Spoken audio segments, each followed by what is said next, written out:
The Legend of Jigong Chapter 14.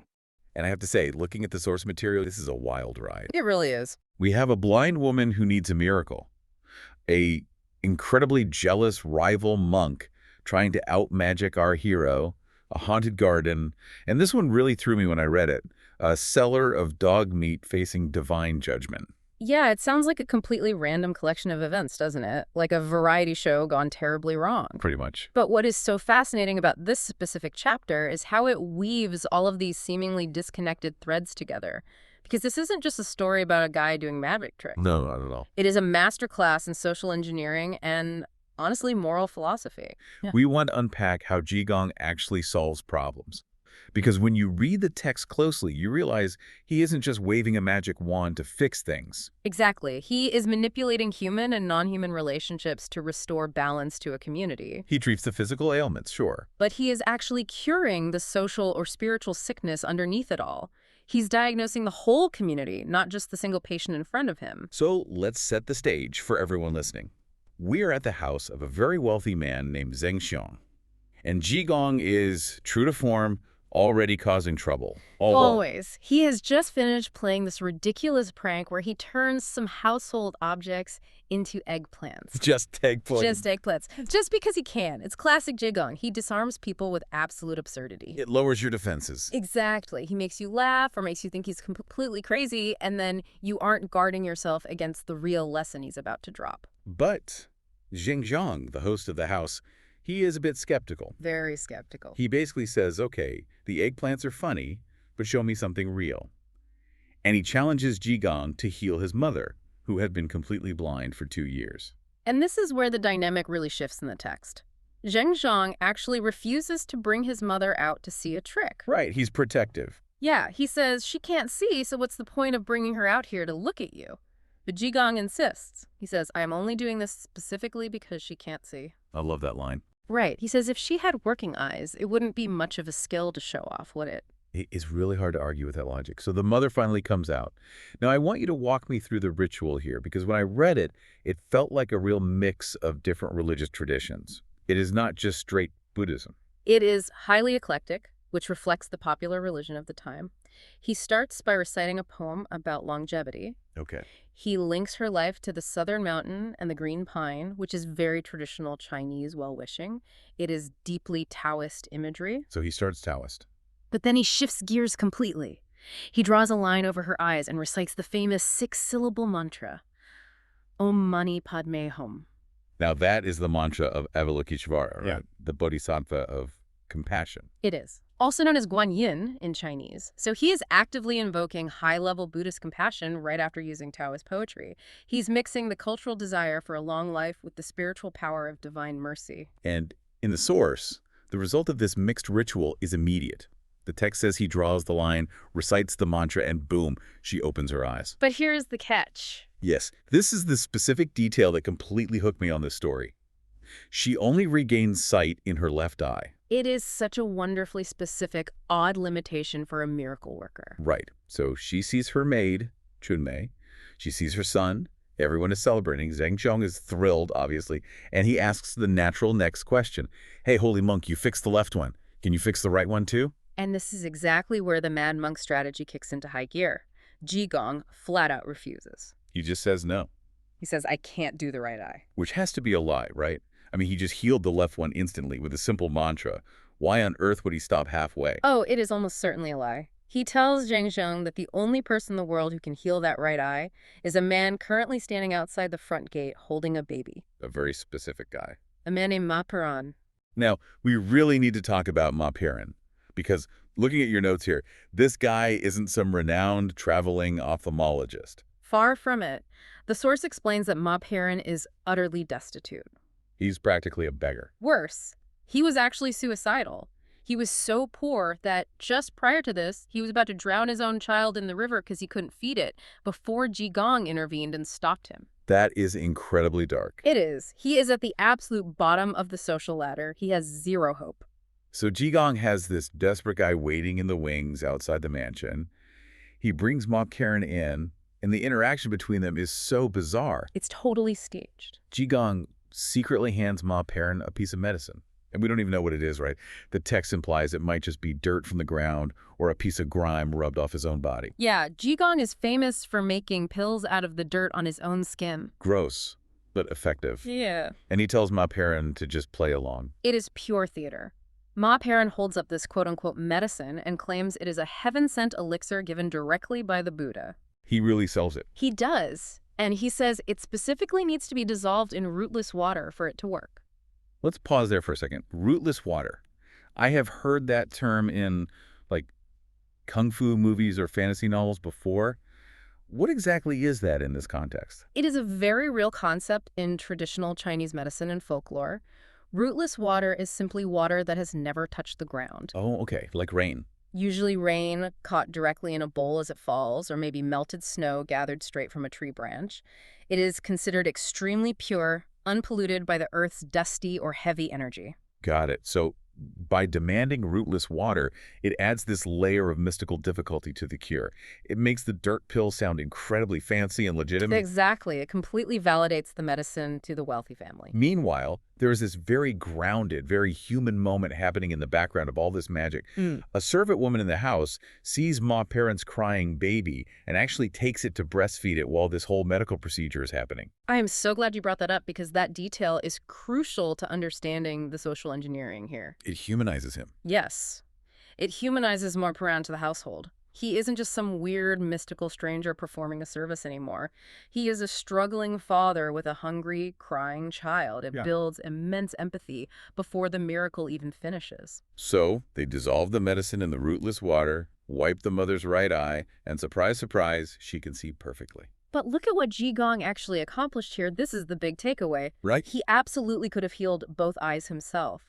But by outsourcing the second eye to Ma Perrin, he completely changes Ma Perrin's life forever. Because now Zheng Zhong feels indebted to this random poor guy. Exactly. Zheng Xiang is so overwhelmed with gratitude to the man who healed his mother that he asks for his backstory. Ma Perrin admits he's dirt poor and was ready to die. And what does Zheng Zhong do? He hires him on the spot, he makes him an accountant for the estate, and gives his family a house to live in. That is the real miracle of the story. The eyesight was just the mechanism to get there. Precisely. Jigong orchestrated a scenario where a very wealthy man would feel personally indebted to a suicidal beggar, thereby saving the beggar's life and securing a future for his family. It is literal social healing. It is wealth redistribution via miracle. He connected Enid the mother's sight with a solution, Ma Perrin, but he heavily manipulated the context so that the poor man gets all the credit and the reward. And notice what happens when Zheng Xiang tries to pay Jigong for his part in this. Oh, this is fascinating. Jigong asks for absolutely nothing for himself. Instead, he asks Zheng Xiang to donate 2 King of Rice fields to a totally different person, a man named Lu Taizhen at the Sanking Temple. Which is a Taoist temple. Yes. We have a Buddhist monk actively securing funding for a Taoist priest. It shows his complete lack of sectarian bias. He is spreading the wealth, quite literally, across the community. Yeah. He is funding the competition, essentially, because he knows they need to eat, too. It really highlights that Jigong isn't interested in building his own brand or his own church. He is purely interested in the survival and balance of the people around him. Right. Spiritual power is only useful if it helps people actually live. Okay, so the mother can see, the accountant is hired, the Taoists get their land.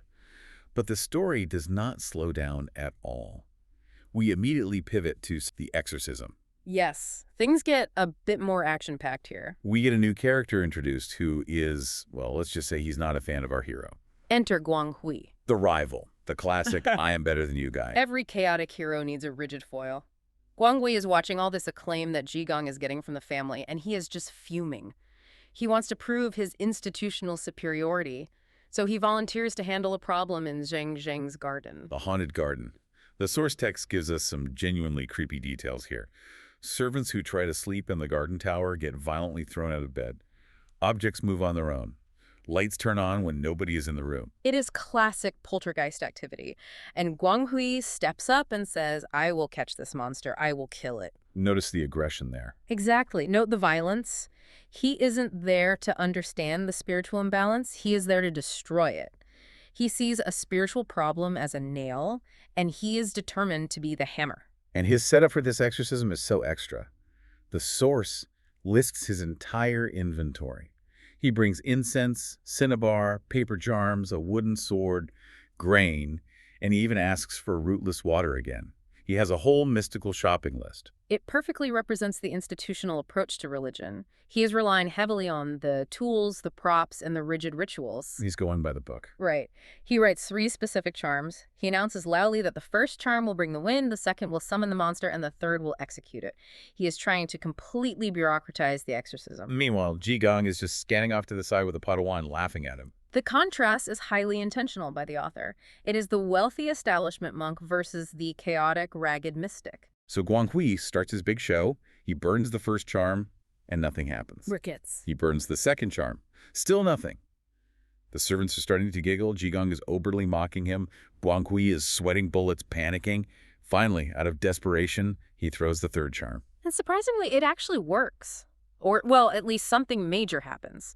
The text describes a massive windstorm kicking up out of nowhere. And it's quite poetic in the original Chinese, right? Very much so. It describes dust flying, rolling willow flowers, and the shaking of the ancient pine trees. I love that imagery. Rolling willow flowers. It makes the chaos sound almost beautiful. It does. It signals to the reader that this isn't just some dirty, low-level demon. This is a force of nature. And out of this beautiful windstorm steps the monster.